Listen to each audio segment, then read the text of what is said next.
ويحظى ستة من قدماء لاعبي الاتحاد بتكريم خاص خلال شوطي مباراة فريقهم أمام الشعلة اليوم. هذه البادرة هي فكرة وتنفيذ رابطة قدماء الاتحاد.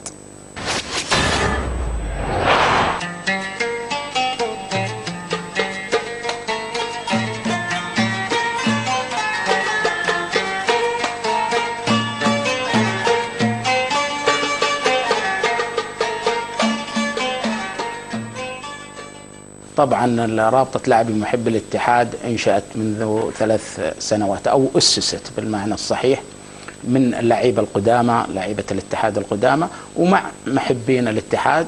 ولله الحمد الآن طبعا وصل عددها ممكن تعدى 200 من أعضاء الرابطة.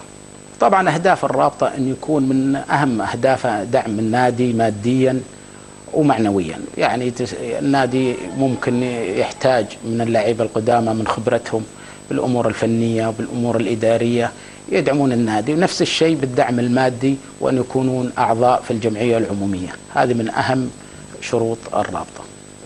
طبعا في مباراة الاتحاد والشعلة تكريم اللعيبة القدامى بين الشوطين المباراة، وحقيقة هذه فرصة طيبة أن أشكر رئيس النادي الأستاذ إبراهيم البلوي لدعم هذا التكريم، وهذا مو بغريب على نادينا.